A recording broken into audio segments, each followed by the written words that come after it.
छठ व्रत माता बहन सबके करे के चाहे। छठ हमहू करीले, हमार पत्नी भी करेली। और हमार माई जाना बेरा जिंदा रहता ना बेरे कलश की बाबू तू छठ मत गाओ, इसी के रात बरतारा चिल्लाए। हम कह माई जौन हुई तो देखो जे लेके करबे करो। तो हमार माई कलश तो हमार बात ना मनबो, हम कह के मानो तो एगो करी है, दूगो मत करी है। ऐसे छठ हम करी लिया। छठे एगो ऐसा चीज बा कि मनोकामना बिल्कुल पूरा हो जाई। और छठ एगो ऐसा व्रत बा हमने के हिंदू समाज के, जौन साझी कान गलती करे तो सवेरे रिजल्ट निकल जाए। ए छठ के खिलवाड़ कैले सोनिया गांधी का लड़का राहुल गांधी, तो रिजल्ट देख ली उनकर। कहले कि छठ व्रत बकवास हो, तो माई ऐसा कोसी भरली नु 24 ऐसा भारान भरली जे फिर भरे के मौका ना मिली। ऐसे कि छठ है बबुआ, छठ से खिलवाड़ना। हेल रीड बढ़ा के दिखाओ मास्टर।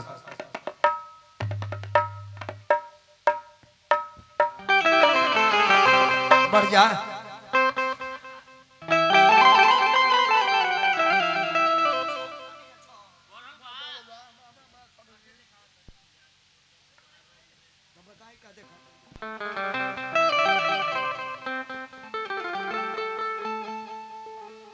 छठ में जब गीत होला, यह गो परब भाई ए माता बहन के रुआ खड़ा हो जाला।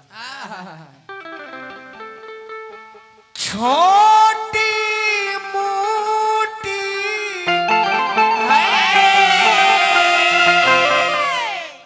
अरे डोमिन रे बिटिया भूइया लोटे हो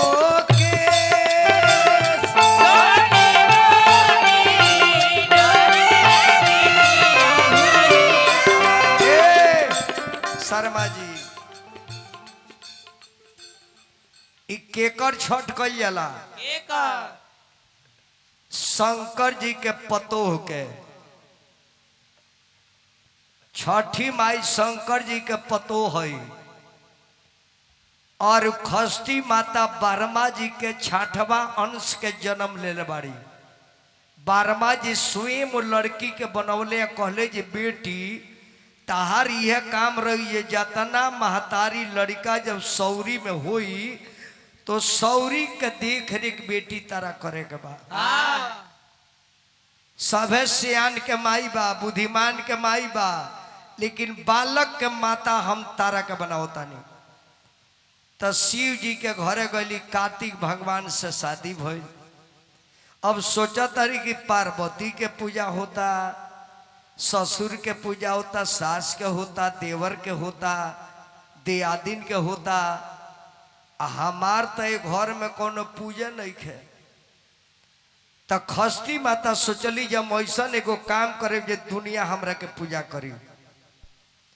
तो ओ बेरा दुनिया में एगो राजा रहे प्रिय व्रत नाम के, जेकरा संतान ना रहे। तो खष्टी माता सोचली कि काहे ना राजा के एगो लड़का दी, ताकि पूरा राज में ढिडोरा पिटिए तो हमार पूजा होखे लगी। तो राजा के मेहरारू का नाम रहे मालिनी। तब मालिनी के पेट में खष्टी माता एगो लड़का डाल देली। आज जब लड़का के जन्म के समय आई तब मरले लड़का पैदा हो गई। अब राजा के बड़ी तकलीफ भइल कि भइबो कइल तब मरल लड़का भइल। शमशान घाट में ले गए लड़का के दफनावे खातिर। कुदारी ले ले बड़े खून तरे, लेकिन बेटा पहिल भइल मर गई। जितना खून तरे उतना रुआ तरे। आ जमीनी में लड़का के सुता दिले, लेकिन माटी ने खन गिराओ जे लड़का के चोट लग जाई। आ बैठ के कुदरिया ध के रुआ तारे। तले खष्टी माता अपना विमान से उतर तारी शमशान में। आ कहली कि राजन काहे रुआ तारो? तो भगवान एगो बेटा दिले है, लेकिन मरले दे दिले बाड़े। कहली जी कहाँ बा तहार बेटा? तो लड़कवा के देहिया पर हाथ जब धैली नु खष्टी माता, जरा के छठी कहिले, धैली त लइकवा उठ के बैठ गई। राजन कहली कि देवी तहार परिचय का बा, तू के हो? कहली कि हमार नाम खष्टी माता हो, हम ब्रह्मा जी के लड़की हैं और तहार लड़का हम लेके जातनी देवना। बच सूरज डूबत रहे, बहुरथ पर लेके चल गई। सूरज डूबत रहे, ए माइकवा मत घोघिया महाराज। सूरज के रथ के पीछे खष्टी माता बालक के बाएं धो के खड़ा हो गई आ सूरज डूबे जाता रहे। आ कहली कि राजन पूरा प्रजा लोग के राज में प्रचार कर दो कि सबे हमार पूजा करो। सवेरे हम सुबह में पूर्व निकले आ यही रथ पर तहार बेटा लेके आए, तो वह साझे के जौन अर्घ दियाला उहे सारा प्रजा लो लेके खड़ा रही जे छठी माई लेके जाता रही हमरा लड़का के। आ सवेरे जब उगल है सूर्य भगवान, वही रथ के पीछे वो लड़का लेके खड़ा बाड़ी। अब सूर्य भगवान देखले तो बड़ी खुश भइले कि बाप रे बाप, दुनिया के लोग काल्हे से हमारा पूजा में खड़ा बा, हम डूबत रही तबे से लोग फल लेके खड़ा बा। तो बड़ी खुश होके सूर्य भगवान कहले कि हमरा से वरदान मांगलो। तब प्रजा लोग कल की तारा के हमने के पूजा करे खातिर नहीं की खड़ा, तारा राथवा के पीछवा जे देवी बा उनका खातिर हमने के काल्हे से खड़ा बानी। तब घूम के जब सूर्य भगवान तकले तो कहले तू के हो?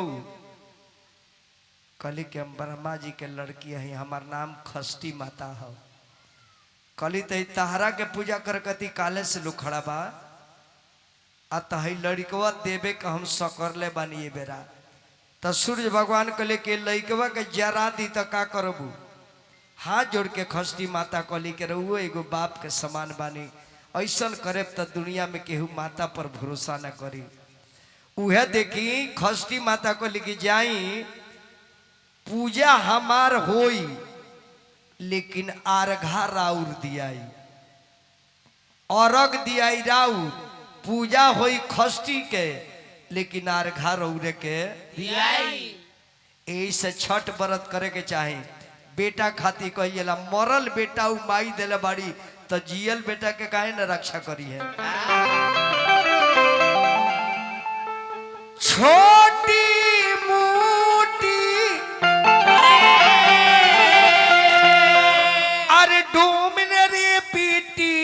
भूइयावा लोटे होते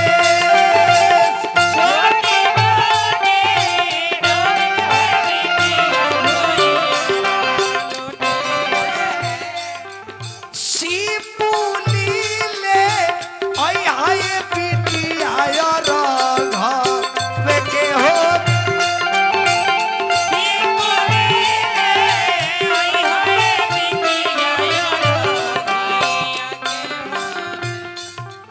छोटी मोटी कोई ने बिटिया भूइयावा लोटे हो के छोटी मोटी कोई ने बिटिया भूइयावा लोटे हो के। अरे हरा दिले आई हाय बिटिया राघा वे के हो